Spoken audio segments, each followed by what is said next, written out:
Hey, what's up, guys? This is Eric B. and my man Scott Stafford right over here, and we're back with another private money video here. So this is we're making a solid playlist here for everybody that is looking to increase the amount of private money lending that you're able to raise for your projects, and or maybe you're just getting started. So if either one of those apply to you, check out the series. There's another video before this one, and there's going to be more videos after this one on this playlist. So you're in the right spot for that. And I appreciate everybody's time. We're going to make this video pretty quick.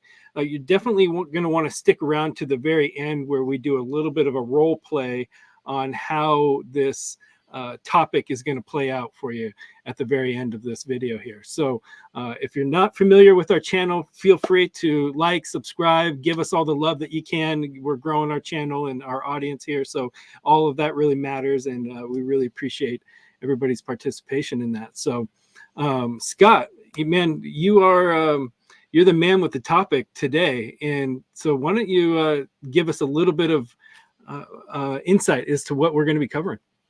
Well, like the last video we talked about, just how do you advertise for private money? Do you advertise for private money? There's this little government agency called the Securities and Exchange Commission. We want to make sure that everybody kind of stays under the radar there, because there are some rules and things that you need to follow.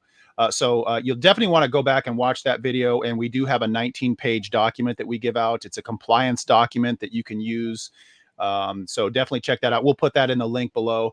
But yeah, I mean, private money has always been my thing. I spent 10 years teaching private money. We do a 3-day private money course. So we're trying to compress 3 days of materials down here into a series of videos here to at least get people started on the topic, and just let people know that we're here to answer your questions and to help you with all of this stuff. So this we're going to backtrack a little bit on this video. And this is the way to use the sports analogy. This is the pregame warm up. This is the layup drill.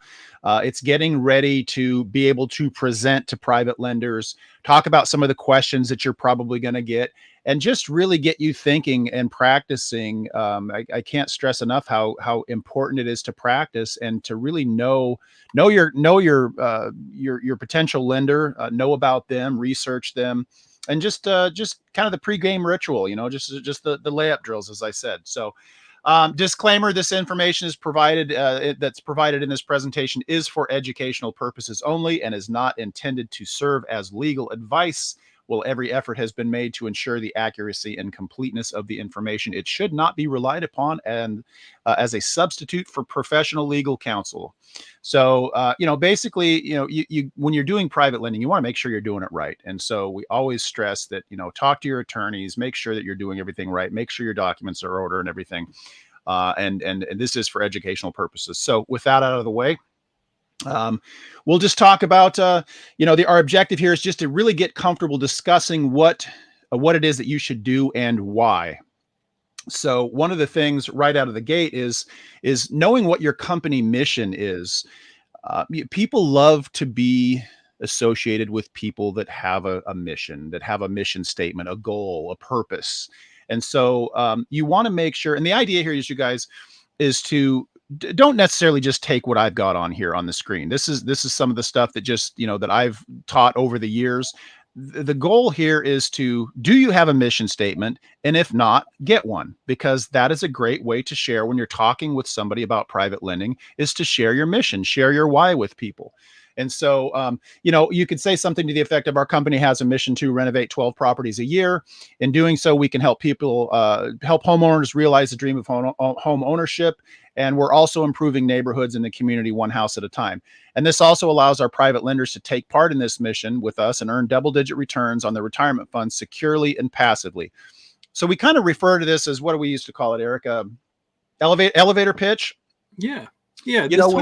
This whole process, we're selling our company the opportunity to work with our company. So I think just any company that has a strong mission statement that the other person can connect with, it's just more attractive. You want to work with people that are like-minded. So I think that this is really kind of speaking to that, is making sure that you're communicating that there's a bigger purpose behind your company, that you're clear on that, and that you're putting something out there that they can connect with. Yeah, and the idea of an elevator pitch is to, what is your 30-minute, your 30-second commercial, Mhm. when you're in an elevator with somebody.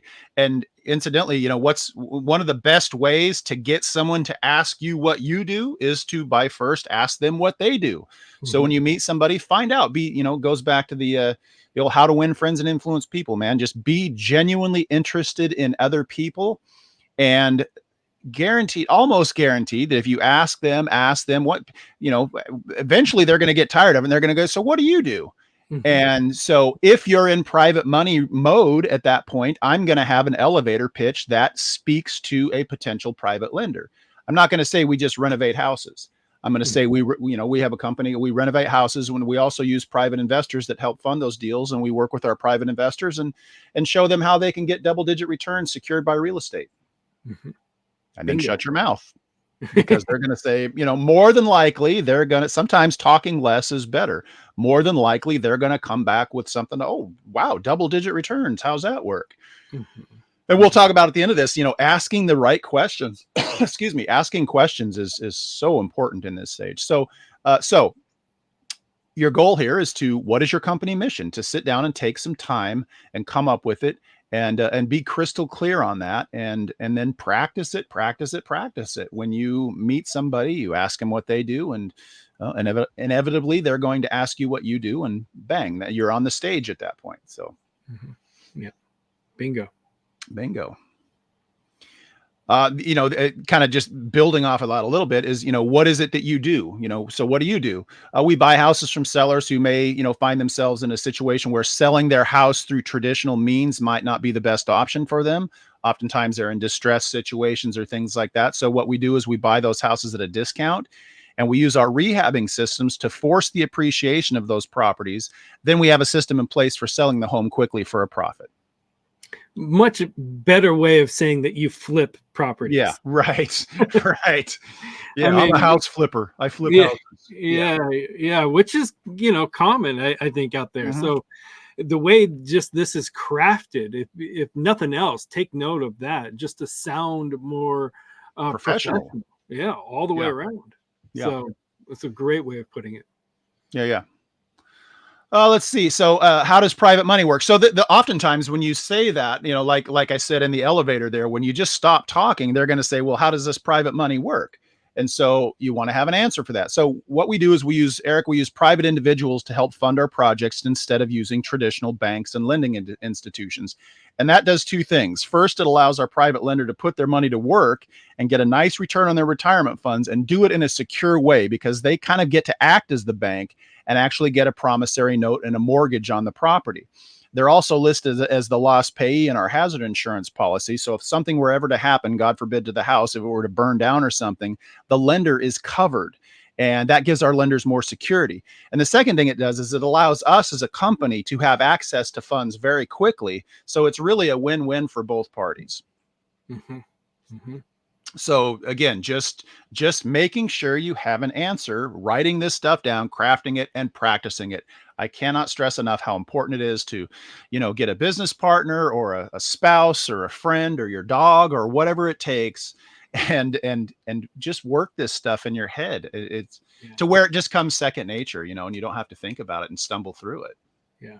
It's as simple as that sounds. Most people just don't do that. Yeah. And therefore, you go into presentations nervous, you're not quite sure what to say, and you stumble through these things. Whereas the obvious other side of that coin is coming in polished, knowing exactly what to say, and sounding and acting professional. Yeah. Who has the better chance of raising money? Simple. Yeah, and we go back to that thing, we don't know what we don't know. So if you're kind of, what is that old saying, that if failing to plan, you're planning to fail. Yeah. So it's just all of that planning and that prep work ahead of time. When I do those 3-day events, um, as a speaker and as a teacher, a trainer, it is honestly, it's one of the most enjoyable and easy events to do, because we spend half of that 3 days is partnering up with like-minded individuals and role playing and practicing. And that's where people get the most value out of doing this. So, you definitely want to either work with a coach or, work with other investors or business partners, or like I said, whatever. But I'm just such a big believer in practice. Yeah, I couldn't agree more. What kind of properties do you buy? Again, this is just another example. So, oftentimes a common response to that is, "Oh, we'll buy anything that we can make money on," and compare that to being specific. We buy single family homes in King County that are in distressed situations, that are in need of severe renovation. We like to focus on those 3-bedroom, 2-bath, bread and butter homes between 500 and 750,000, because there's a lot of them. And our research has shown that the average time on market on those properties is 25 days, and they very seldom stay on the market for more than 40 days. What this means is that we can sell them quickly, and we can recoup our lenders' funds and roll those funds right into the next project and keep their money working for them. So again, it creates a win-win scenario. So just Again, being focused on a better answer than what right. Yeah. yeah. So hopefully everybody, if you're watching this, you're taking some notes on this. You take some screenshots on some of this stuff. This is just the language patterns themselves will help you. Yeah. A couple of things that I really like to do when writing that stuff out is really pay attention, though, if you are scripting it out, is really pay attention to, Eric, we've talked about this, is to really pay attention to how you write it. And an example of that is to, when we speak naturally, we use a lot of contractions. So when you're writing out your script, make sure that it flows off the tongue and doesn't sound scripted. We buy single family homes in King County that are in distress situations and are in, you want to make sure that as you read it, and I'll tell you, a handy tool is just to use your phone and speak your script into your phone and then listen back to it. And make sure that it doesn't sound scripted. You've got to get to the point where this stuff can just roll off your tongue. And so when you're writing out your script, use your contractions. Write in ways that you speak. Don't say, I'm trying to think of an example. I will. What you do when you speak is you say, I'm going to do this, or I'll do this. So when you're writing out your script, make sure you write them in that way. That's another little tip that I've found. So. Seems obvious, but man, I still make that mistake. So yeah, yep.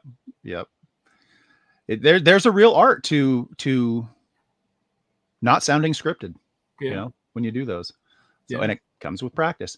So with all of this stuff, the more specific that you can be, I love the phrase, "Our market research shows that."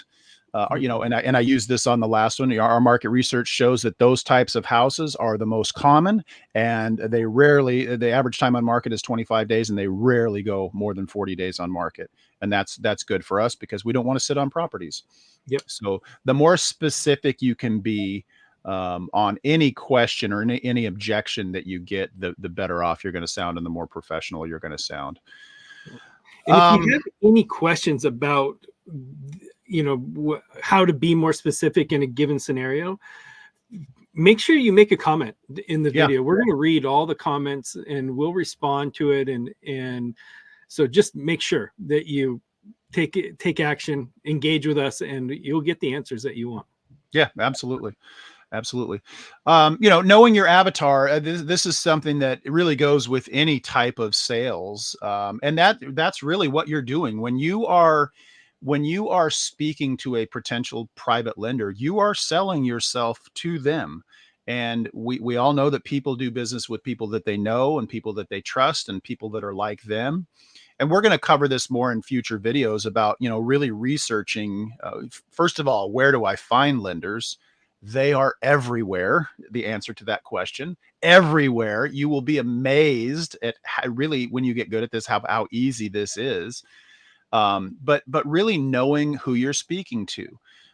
So in this context, what we're talking to is if a private lender asks you about selling your properties, once again, you want to be very specific. So who is your ideal buyer, your end buyer after you rehab the property? Are they do they have a family? Are they move up buyers? Are they retirees? What kind of things are they going to want in the home? What kind of things are they going to need in the home? Do they have kids? Do they have pets? Do they need a big fenced yard?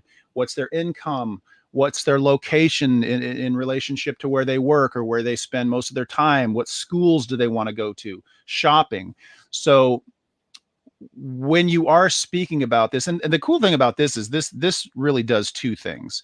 When you know who your end buyer is, first of all, you can relate that to your potential private lender, and for me, we do a lot of stuff around Fort Lewis. So our typical buyer is a military family that, when a military family moves in, oftentimes the whoever the person in the military is quite often going to get shipped off. They want a safe place for their family to go, that they don't want any deferred maintenance. They don't want a fixer upper. They want a turnkey ready house that's safe and secure.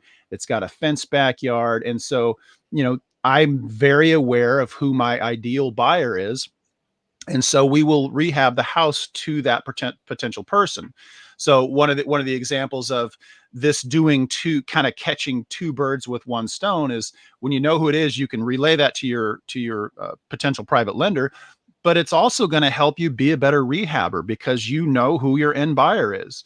And I gave you the example earlier, Eric. If you know that you're in, you're rehabbing houses around Microsoft or, in the Redmond area, they're going to be a younger, tech savvy person. So a couple of things that you can do to your rehab is put some features in that house. We call them sizzle features. Put some features in that house that are going to speak to that person. And they're going to go look at 5 or 6 houses, and yours is the only one that has that thing in it that they really want.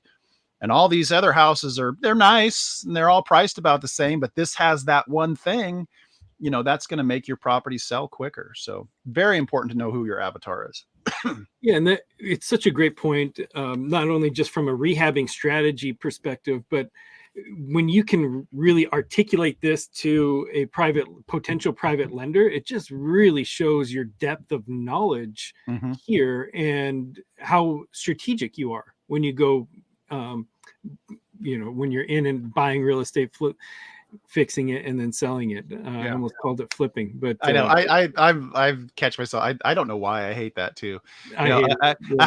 house flipper to me is somebody who goes and watch some shows on HGTV and learns about it that way. Is not that they can't, get to be professional, but I just think it's I don't want to say a derogatory term, but I just don't feel like it's super professional.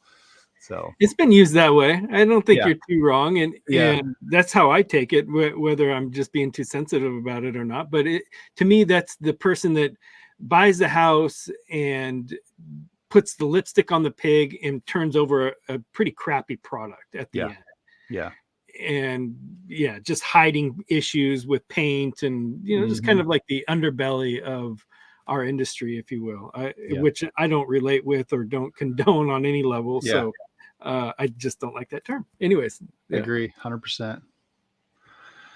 So, just a few more questions, that you want to be thinking about. How do you find your deals? How do you calculate your repairs? How do you determine value? These are all questions that could potentially come up when talking about private lending. How do Be you ready. determine? What was that? Be ready for these Yo, for questions. sure. Yeah. How do you determine what to pay for a house? How do you rehab a house? How do you sell your houses?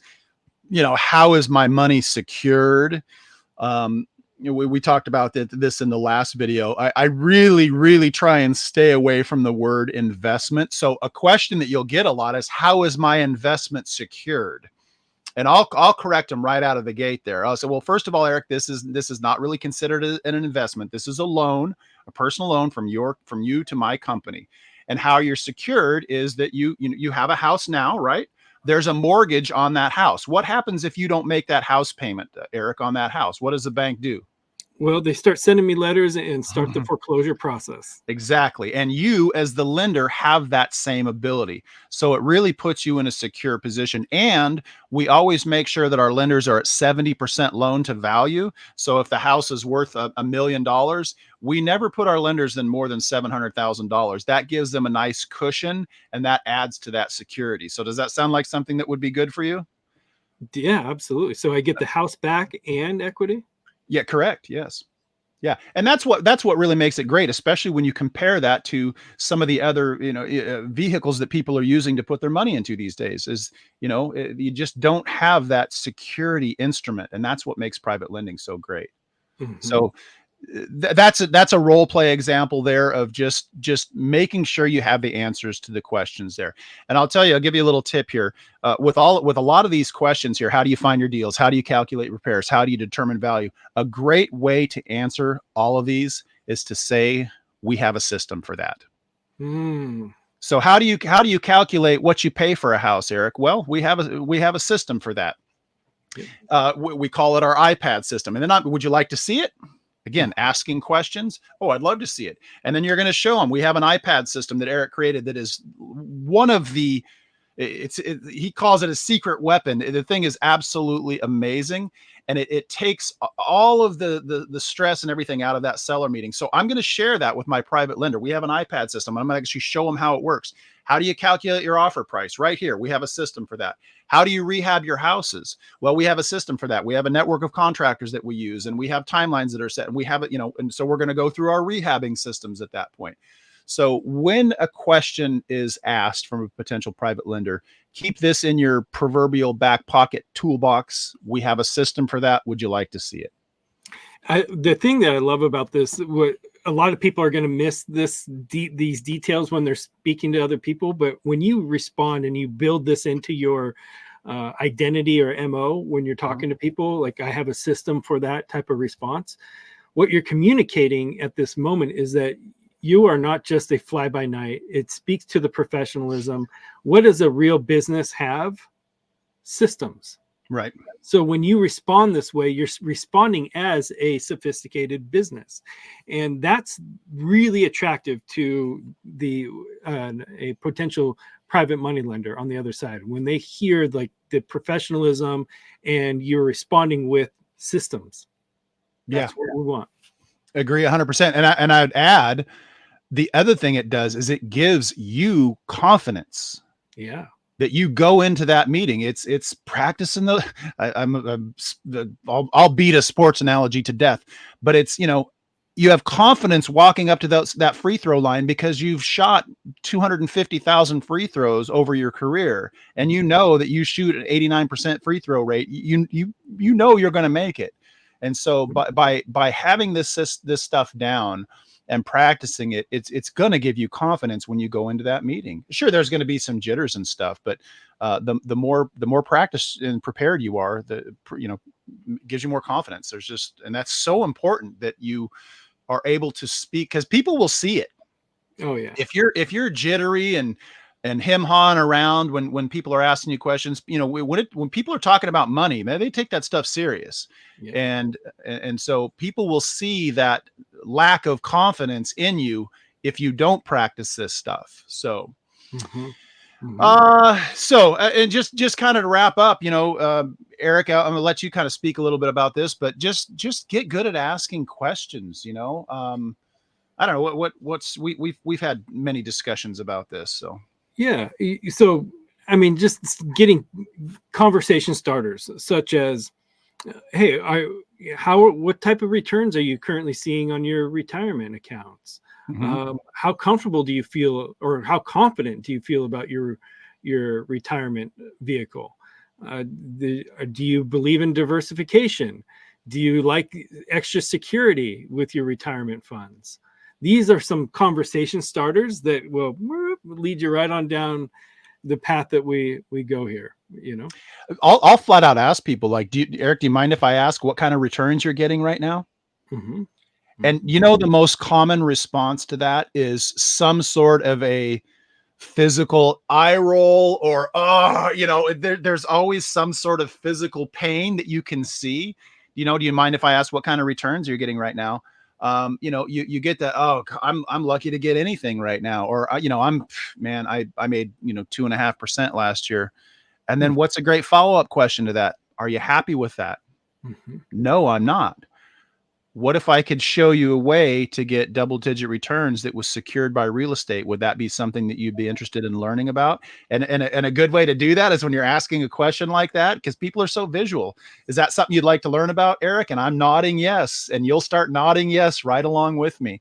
And Yeah. so, that's just, yeah, I can't when you're selling stuff, just in general, and that again, that's what we're doing here is we're selling them on us. Um, 70% of your time should be asking questions. Yeah. Yeah. And Eric, this is something that you and I have both struggled with because of that validation thing. You know, people are always trying to validate so much why you should work with me, why I'm qualified to do this. And so what do? They talk about themselves too much. And so you really have to keep that in the forefront of your mind, to ask questions, be genuinely interested about them. It doesn't matter about you so much. You've done your job because you've done your pregame warm up. You have good solid answers to any questions, any kind of a question that they might have in regards to private lending or how your business works and everything. Any objections? You've done your job. That's going to show confidence right there. So you don't always have to talk about how great you are and try and, I don't know. Yeah. For a lot of people, they over talk themselves into a bad place, or they Mhm. over explain something, and it just has the reverse effect of it doesn't instill any confidence. Mhm. And so, yeah, I think that's a really, really strong point that you're bringing up, is really the art of asking questions, and with the framework of what's in it for them. Mm. Anybody Oh, that good one.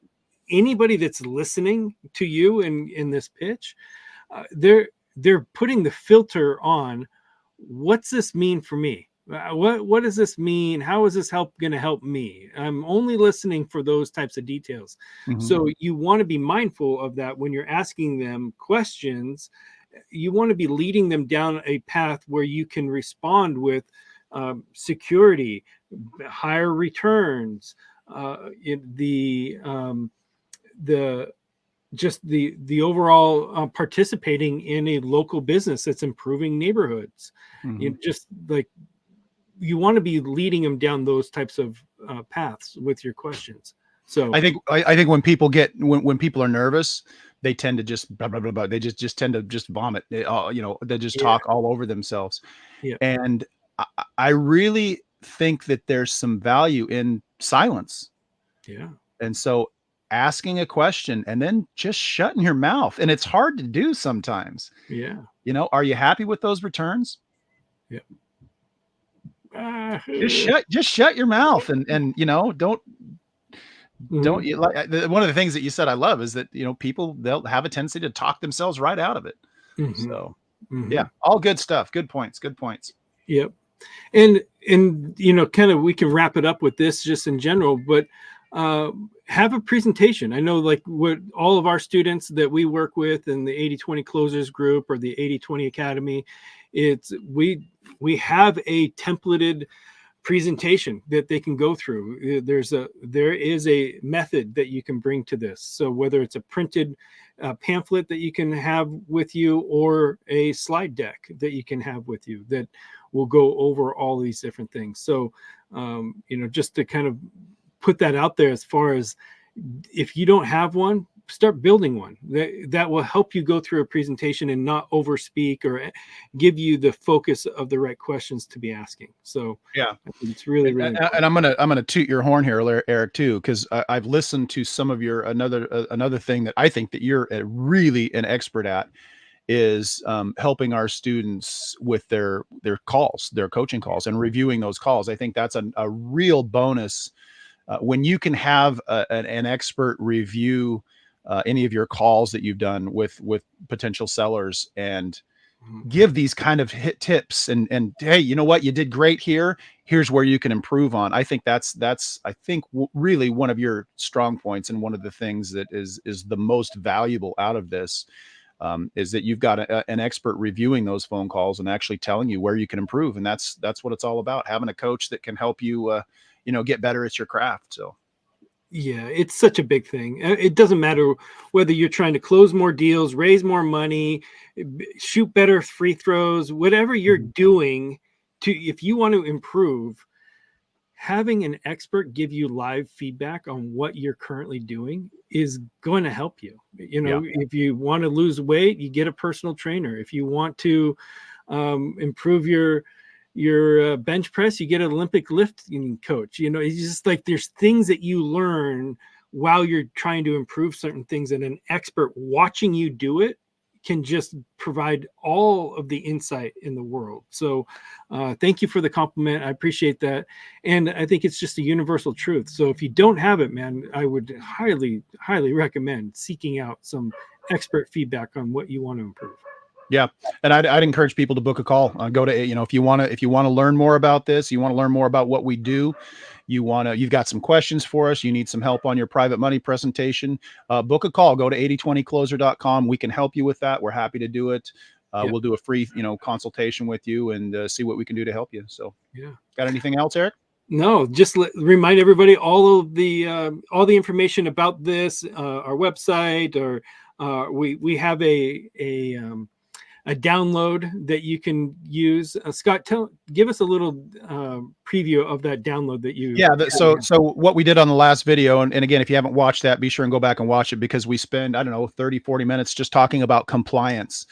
You really have to make sure that when you're talking about raising private money, that you're aware of the Securities and Exchange Commission rules. You're aware of some of the blue sky rules that are in the individual states that you're in.